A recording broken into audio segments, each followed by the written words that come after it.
Hello everyone, welcome to Paramjeet CGPSC academy. ये मेरी first video है। मैं आपको पूरी हिस्ट्री और यहाँ तक कि CGPSC में जितने भी इम्पॉर्टेंट टॉपिक है, इंडियन हिस्ट्री के हो या CG हिस्ट्री के हो, मैं पूरा CGGS और इंडियन GS आपके इस चैनल में कंप्लीट करूँगी, पूरा कवर अप करवाऊँगी। तो प्लीज़ मुझे सब्सक्राइब कीजिए, लाइक कीजिए एंड शेयर कीजिए। आज हम लोग पहली अपनी क्लास चालू करने जा रहे हैं, जो कि है इंडियन हिस्ट्री की, भारत का इतिहास। भारत का इतिहास में हम लोग सबसे पहले जो सबसे ज़्यादा पूछा जाता है हड़प्पा संस्कृति। आप सब ने प्रीवियस ईयर क्वेश्चन पेपर देखा होगा, मैं ऐसा मानते हुए चल रही हूँ। तो आपने देखा होगा कि हड़प्पा संस्कृति से ज़रूर कुछ ना कुछ क्वेश्चन आता ही है, या तो इनके मृत भांड से लेकर के कुछ आता है, या कौन सी मूर्ति कहाँ मिली, या किसके द्वारा खुदाई की गई। ये सब चीज़ें हड़प्पा संस्कृति में ज़्यादातर पूछी जाती है। तो आज हम लोग वही कुछ इम्पॉर्टेंट टॉपिक कवर करने जा रहे हैं। तो चलिए शुरू करते हैं। हड़प्पा संस्कृति क्या हुआ कि हड़प्पा संस्कृति का जो वो है खोज है, वो जॉन मार्शल के द्वारा नियुक्त 1921 में दयाराम साहनी ने किया। दयाराम साहनी को किसने नियुक्त किया था? जॉन मार्शल ने, ठीक है, जो कि 1921 में दयाराम साहनी ने खुदाई की। तो हड़प्पा संस्कृति हम लोग को पता चला कि 1921 से हम लोग को इसके देखा जाता है। हालांकि पहले भी बहुत सारी इसकी जो ईंटें वगैरह थी, या फिर जो भी इसके अवशेष थे, वो बहुत सारे हम लोग को पूरे तरह से नहीं मिल पाए हैं, लेकिन जो भी अवशेष मिलने चालू है वो 1921 से मान के चलते हैं। ये कांस्य युगीन सभ्यता थी।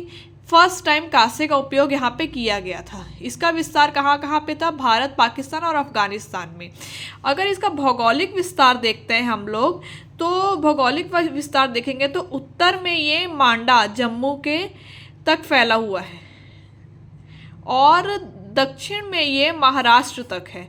उत्तर दक्षिण। उसके बाद बारी आती है पूर्व में ये यूपी तक है, और पश्चिम में ये गुजरात तक फैला हुआ है। ये इसका क्या है? भौगोलिक विस्तार है। किसका भौगोलिक विस्तार है? हड़प्पा संस्कृति का। वर्तमान हड़प्पा रावी नदी के बाएं तट में है। मतलब जो वर्तमान में अभी इसका लोकेशन हम लोग देखेंगे तो वो रावी नदी के बाएं तट में है, और पाकिस्तान के पंजाब प्रांत में मोंटगोमरी जिले में है, ठीक है। उसके बाद बारी आती है मोहनजोदड़ो की। तो जॉन मार्शल ने ही दयाराम साहनी को नियुक्त किया था। वैसे ही जॉन मार्शल जी ने ही राखल दास बनर्जी को नियुक्त किया था, जो 1922 में उन्होंने किसकी खोज की? मोहनजोदड़ो की। उन्होंने किसकी खोज की? मोहनजोदड़ो की। तो फिर मोहनजोदड़ो क्या है? मोहनजोदड़ो की जो लोकेशन है वो पाकिस्तान के लरकाना जिले के सिंधु नदी के तट पर है। पाकिस्तान के कौन से जिले के? लरकाना जिले के सिंधु नदी के तट पर है। और मोहनजोदड़ो का सिंधी भाषा में क्या अर्थ होता है? मृतकों का टीला। मोहनजोदड़ो में हम लोग को कौन सी मूर्ति पाई गई है? नर्तकी की मूर्ति पाई गई है, जो कि क्या चीज़ की बनी हुई है? कांसे की बनी हुई है। किसकी बनी हुई है? कांसे की बनी हुई है। जो हमें नर्तकी की हमने देखी होगी, हम लोग मोहनजोदड़ो के बारे में या सिंधु घाटी सभ्यता के बारे में और भी आपने पढ़ा होगा, इससे पहले भी तो आपने वो मूर्ति को जरूर देखा होगा, या NCERT वगैरह की बुक में वो मूर्ति दिखती ही है। तो वो जो मूर्ति है वो किसकी बनी हुई है? कांसे की। यहाँ पे लिखा है ना कि कांसे का फर्स्ट टाइम उपयोग यहीं पर से ही चालू हुआ था। उसके बाद बारी आती है चंद्रहुदड़ो की। चंद्रहुदड़ो का क्या है लोकेशन? सैंधव नगर मोहनजोदड़ो से 130 किलोमीटर दूर दक्षिण पूर्व सिंध प्रांत पाकिस्तान में है। चंद्रहुदड़ो भी पाकिस्तान में है और मोहनजोदड़ो भी पाकिस्तान में है। इसकी खोज किसने की थी? 1934 में, 1934 में N गोपाल मजूमदार द्वारा की गई थी। चंद्रहुदड़ो में याद रखने वाली जो बात है वो ये बात है कि यहाँ पे जो बंटवारा होता था ना, दुर्ग या निचले हिस्से का, ये सब वो बंटवारा वाला सिस्टम यहाँ पे नहीं था। और यहाँ पे एकमात्र ऐसा पूरा स्थल है जहाँ पर वक्राकार ईंटें मिली है, मतलब सर्कल के तौर पे ईंटें मिली है। जो ईंटें यहाँ में बाकी जगहों पे आयताकार रूप में मिल रही थी वो यहाँ आयताकार रूप में ना मिल करके वक्राकार रूप में मिली है। ये एक इम्पॉर्टेंट चीज़ है जो याद रखने वाली है। ऐसे वन लाइनर क्वेश्चन ही कई बार हमारे क्वेश्चन में आ जाती हैं, तो ये छोटी छोटी चीज़ें मैंने यहाँ पे कवर करने की कोशिश की है कि जो वन लाइनर हो या छोटी छोटी चीज़ें हमसे छूट जाती है वो छूटे ना और हमारा जो पेपर है वो आसानी से हम लोग का बन जाए। उसके बाद बारी आती है लोथल की। लोथल गुजरात अहमदाबाद ज़िले के भोंगवा नदी के तट पर है। ये कहाँ पे है? गुजरात में। ठीक है। खोज किसने की थी? Doctor S.R. राव ने। लोथल की खोज किसने की? Doctor S.R. राव ने 1955 में की। ये ज़्यादा जिसको मैंने हाईलाइट किया है ये नाम है, ये सब नाम याद रखने बहुत ज़रूरी है। मैं ये PDF भी डिस्क्रिप्शन में ज़रूर डाल दूँगी, आप लोग ज़रूर देख लीजिएगा। उसके बाद प्रमुख बंदरगाह जो पश्चिम एशिया से व्यापार का प्रमुख स्थल था। जो लोथल जो है वो क्या है? एक प्रमुख बंदरगाह था जो कि पश्चिम एशिया जो है वहाँ से व्यापार करने का प्रमुख स्थल था।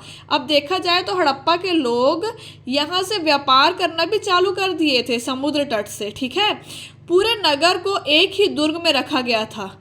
ठीक है। एक ही मतलब यहाँ पे भी लोथल में भी बंटवारा वाला सिस्टम नहीं था, यहाँ पे भी पूरे नगर को एक ही दुर्ग में रखा गया था। उसके बाद बारी आती है राखीगढ़ी की। राखीगढ़ी में सिर्फ याद रखने वाली बात यह है कि ये हरियाणा में है और मई 2012 में ग्लोबल हेरिटेज फंड ने इसे एशिया के 10 ऐसे विरासत स्थलों की सूची में शामिल किया है जिसे नष्ट हो जाने का खतरा है। जिससे क्या हो जाने का खतरा है? नष्ट हो जाने का खतरा। इसमें सिर्फ हम लोग को इतना ही याद रखना है। अब नेक्स्ट देखते हैं। नेक्स्ट बारी आती है कालीबंगा की। कालीबंगा राजस्थान घग्गर नदी के बाएं तट में है। कहाँ पे है कालीबंगा? राजस्थान घग्गर नदी के बाएं तट में। खोज किसने की? 1951 में अमलानंद घोष द्वारा, 1961 में बीबी लाल और BK थापा ने। अब यहाँ पे हुआ क्या? 1951 में अमलानंद घोष द्वारा इसकी खोज की गई थी, लेकिन 1961 में क्या हुआ? बीबी लाल और BK थापर ने व्यापक रूप से इसकी खुदाई करवाई। तो ये तीनों नाम हम लोग को याद रखने हैं। ठीक है। और यहाँ पे क्या हुआ? जुते हुए खेत के साक्ष्य मिले हैं और कच्ची ईंटें मिली है। बाकी सब जगह पे हम लोग को पक्की हुई ईंटें मिली है, लेकिन यहाँ कालीबंगा में हम लोग को कौन सी ईंटें मिली है? कच्ची ईंटें मिली है। शवों की अंत्येष्टि संस्कार हेतु 3 प्रकार की विधियाँ, यहाँ पे हम लोग को 3 प्रकार की विधियाँ देखने को मिली है जिसके साक्ष्य मिले हैं। पूर्ण समाधिकरण, आंशिक समाधिकरण, दाह संस्कार। ठीक है। पूर्ण समाधिकरण था, आंशिक समाधिकरण था और दाह संस्कार के हम लोग को यहाँ पे साक्ष्य मिले हैं।